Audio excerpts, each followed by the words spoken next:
Okay guys, this is going to be a really quick overview of the new update. So first of all, if you have a previously installed version of the extension, the first thing you want to do is go ahead and take the accent audio folder out of the extension folder, then go ahead and just delete all of the contents of that extension because I think it was Stevie, he had some problems and he had to install it twice because of some issues. I don't think there are any issues if you just override it, but just to make sure you get it right. Anyways, then once you have the update, you can go ahead and open the update and empty its contents into that folder.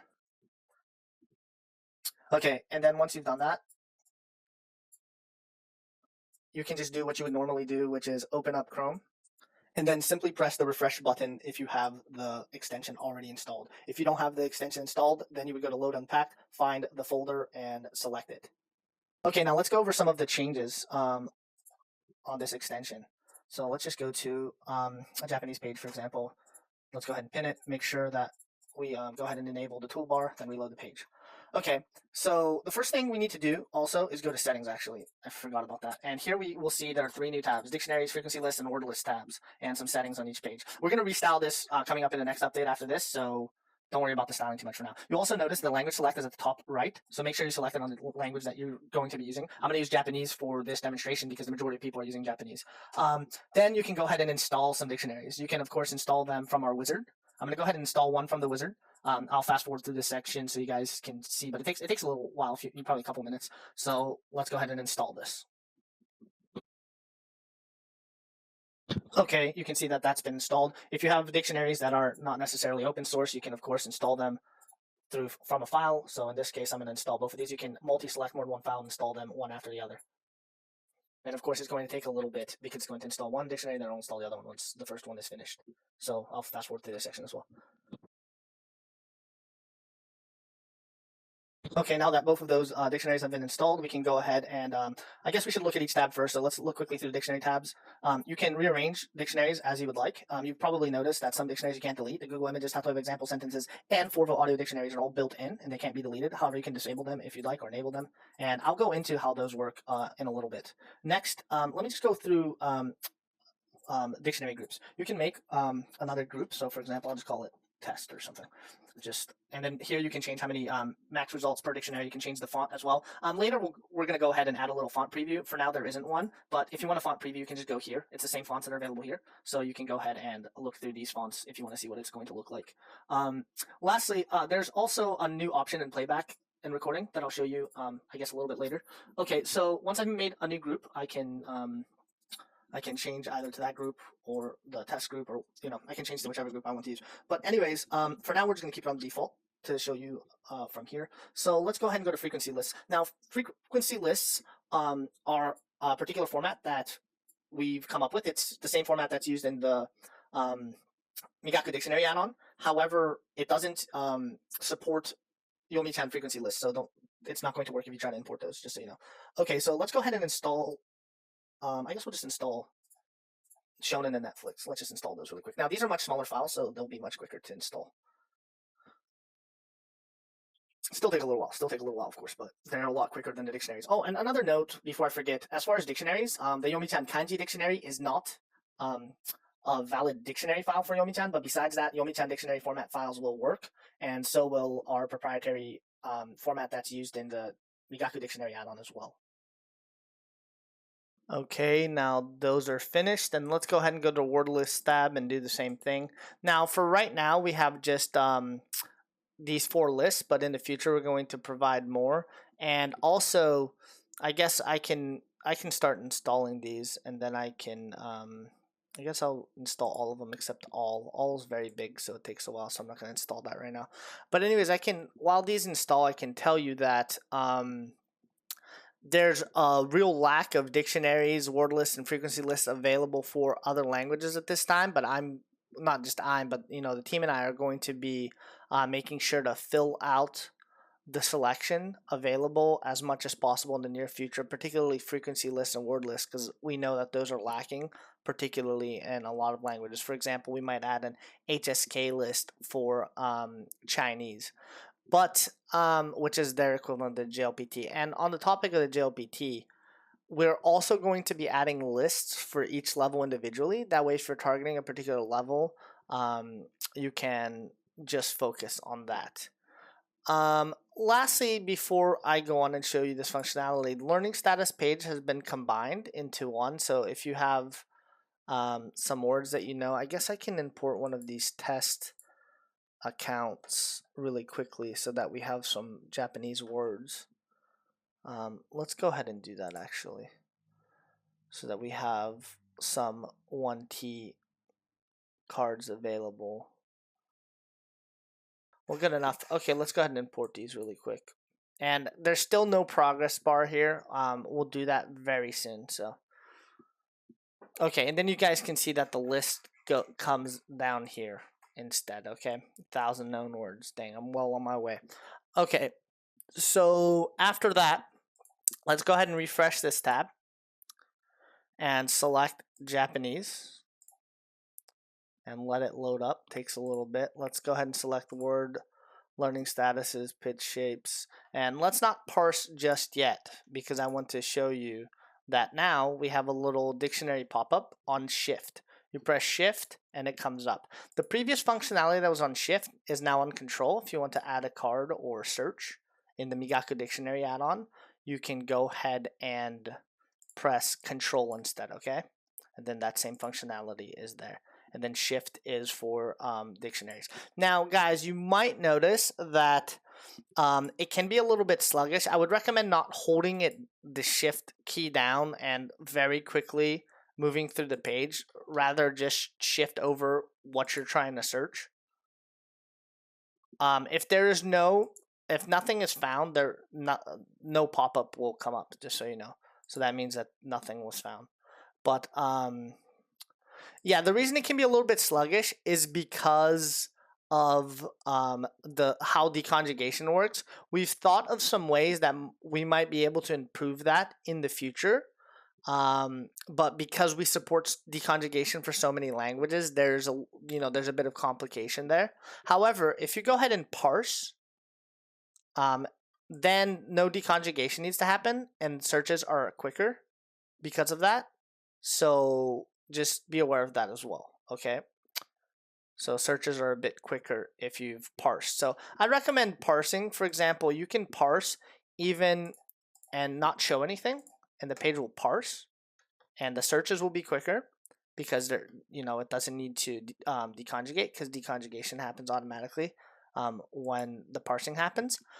But the page will look the same, right? But things will just be parsed. Oh, here's a one target sentence. We'll get to that in a moment. There's so much to show. Okay, guys. So I guess let's go through the pop-up. Now, if you want to, actually, let's redo it and show word learning statuses at least, then parse.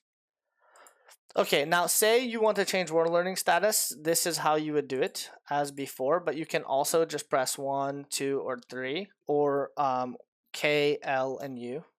Hey guys, so I did find a bit of an issue. If you install a lot of dictionaries and things at once, you want to go ahead and make sure to refresh this page, the settings page, or go ahead and close it and open it again.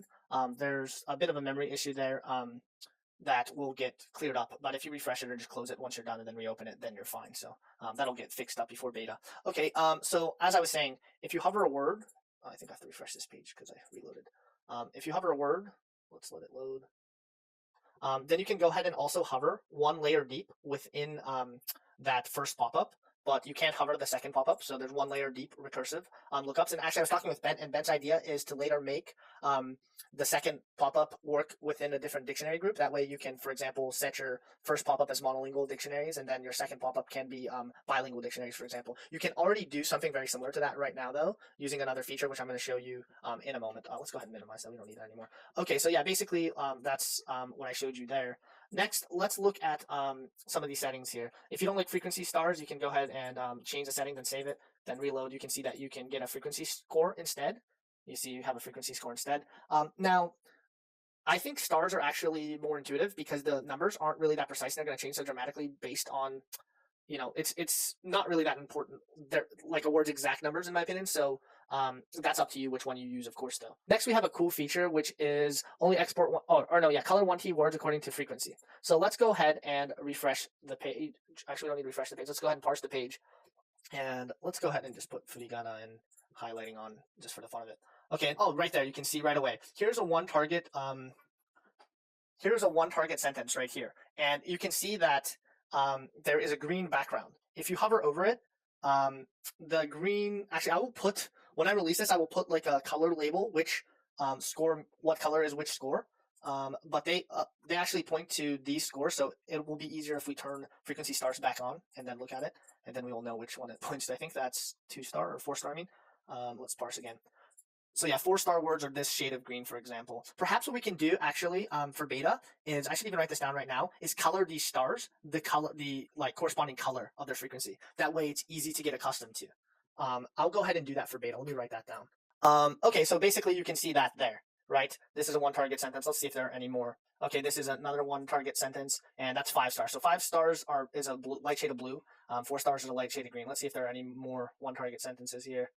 Here, oh, that's another blue one. Here's another green one. Oh, and another thing you'll notice is the N3 written below it. And now this N3 corresponds to, should be able to hover over it, and then you can see Japanese language proficiency test N3. And this is because we have underlined 1T words with wordless tags enabled. If we disable that, we'll get the regular underlined bar. Another cool thing that we've added is the ability to only export one target cards if words are under a certain frequency threshold. So let's go ahead and click export all. I guess there are 21 T cards on this page. I don't know where they're all at. Oh, I guess here's some. See, guys, we can see Heike is here, and let's go ahead and hover. That's a 3-star. 3-star is the light yellow color. Whoops, I'm going forward. Come on now.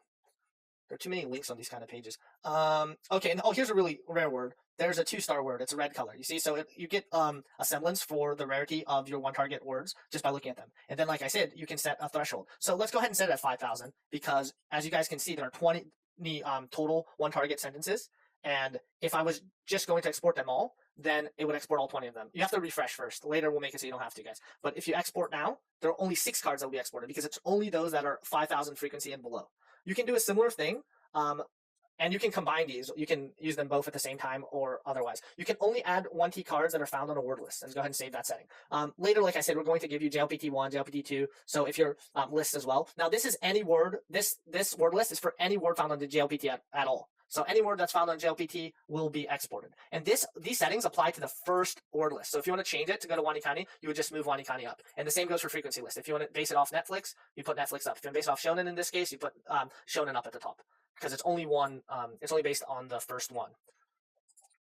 You guys can give me feedback if you think that's okay or not or whatever. We can talk about it. But so yeah, now that we've selected that setting, we can see that. Let's parse again. I think it might be the same though, because they're probably all the easy words are. Oh no, 5 cards. So I guess one of the words, I don't know which one it was, but later we're going to make an easy way to browse your 1T sentences. Very quickly, we're going to add the ability to just bring up the list of 1T sentences, and then you can click off which ones you want to export, which ones you don't want to export, etc. And then you can instantly see which sentences on a page meet the threshold. But anyways, there is one sentence on this page that I guess is below 5,000 frequency that does not have or that is not on the JLPT list. Oh, maybe it's this. Yeah, it's here. I guess this is it, guys. That's surprising. I guess Mayol is not on the JLPT list. That is surprising to me, but perhaps that's accurate. So yeah, we found it. It's here. Mayol is not on the JLPT list, so it won't export that. But of course, if we disable the frequency threshold setting, and then we can probably export even more sentences, because yeah, 9 cards will be exported. All of the ones that are found on the JLPT list.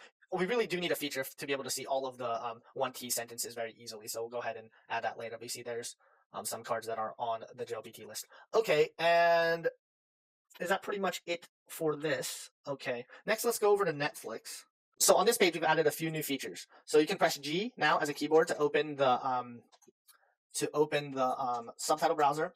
You can press Shift. Now this works on websites too. I can show you here. You can press Shift backtick to hide the subtitle, or not the subtitle browser, but the Migaku toolbar until either you restart the browser, until you press shift backtick again, or the tilde key, or until you disable and enable the toolbar. Now, all the features still work while you're doing this. So it just simply hides it. And if you want to bring it back up again, you just press shift backtick again. Each time there's a warning. The only reason there's this warning, we could probably take it off later in the future, is in case anyone accidentally just hides it. I don't know how likely that is to happen, but we've made a warning there just to prevent that.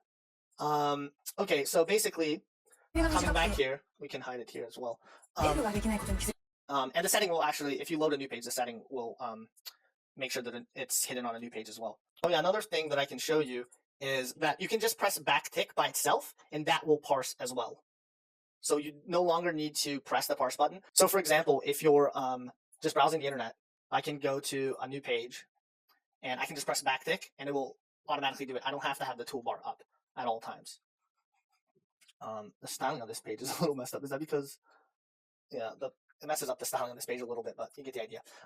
So basically, besides that, what else do we have? Okay, the last thing we have, I guess, is the ability. Now, of course, you guys know that you can press E to search within Migaku Dictionary, right?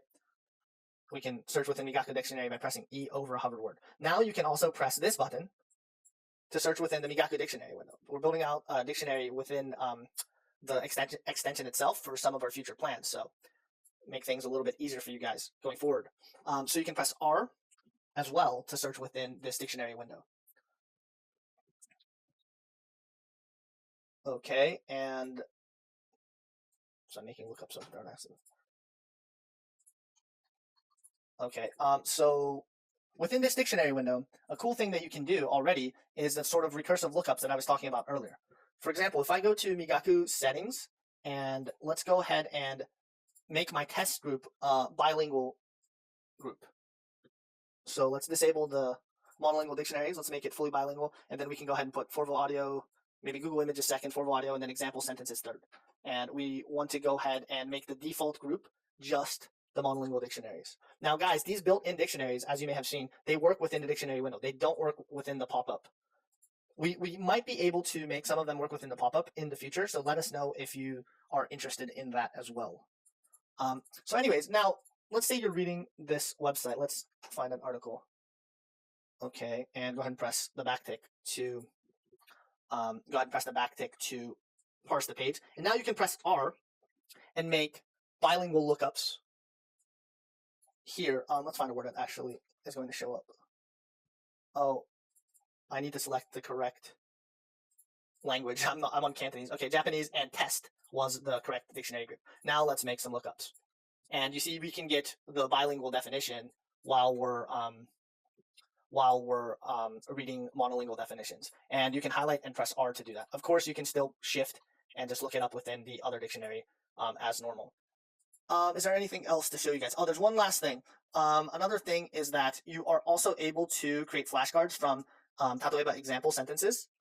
So, for example, it will instantly show up with a flashcard within the dictionary add-on. There's another cool thing that you can do with the Tatoeba dictionary as well. For example, you can go to its settings, and you can set it to always have audio. Of course, you can change the language from Japanese to, for example, if you're Brazilian, you can change it to Portuguese, for example. There are some other settings available here, like the search region for Google Images, or the language for Forvo audio. But of course, they're set by default already to the appropriate region or language for the language that you've selected. So that's done by default. Okay, lastly then, let's go ahead and open the dictionary again. And now let's search. We have to reload it, guys. So reload the dictionary. Let's search Nihon, for example. And then let's look down at the sentences that are available. They all have audio. And of course, you can show more results as you'd like. So yeah, well, if you select that setting, it will only look up sentences that have audio. However, there are very few sentences comparatively that have audio, so that's off by default. But yeah, that's an option that you can select if you only want example sentences that have an audio component. So lastly, yeah, I forgot to tell you guys, actually, you can scroll through definitions by pressing AWSD. So the hotkeys, of course, I'm going to release along with this video in written form. But A goes back to the previous definition. D goes to the next definition. You can see. W goes to the previous dictionary, and then S goes to the next dictionary. If you close this tab, you can close tabs by right-clicking or clicking with the middle mouse button. But if you close it, you can see other hotkeys that are available on the Migaku dictionary window. And for example, Shift S will focus in the search bar, right middle click. What else do we have? We can close the current tab. Oh yes, if you want to close all tabs, for example, let's just open a bunch of tabs. You can go ahead and press Shift backtick or the tilde key, right? And it will delete all of them. If you just press backtick, it will delete the current tab as well. The AWSD keys actually also work within the regular dictionary as well, like the pop-up dictionary. If your mouse is over this dictionary window, then it will seek within this. But if your mouse is over Netflix, then it will seek subtitles, okay? So remember, W for the previous dictionary, S for the next dictionary, and then A for the previous definition, and D for the next definition. There's still we want to go quite a ways further with this update, clean it up a bit more for beta, but it would be great to have you guys test it now, and I'm pretty sure it's already of good utility to many of you, and particularly if your language doesn't really have a good pop-up dictionary, I hope that this is sufficient. There is some work that we're going to do in the future that should help with some of the performance losses from the deconjugation system, so that will be coming forward. But remember, if you just parse the language, then the deconjugations, then the searching is a lot faster. For European languages, it will always attempt deconjugation, though. That's because they're a little bit more difficult to, or the parser is a little bit worse as well, so it will always deconjugate for you, regardless of where you can, perform the search. So I guess that's pretty much it. I've probably forgotten a few things, but I'll write them in the changelog, so there might be a few things that I've glossed over or haven't fully covered. But pretty much that's the new update, guys. Please break the crap out of it, and let's continue to improve it and get it ready for beta release. That sounds great. Fantastic. Cheers.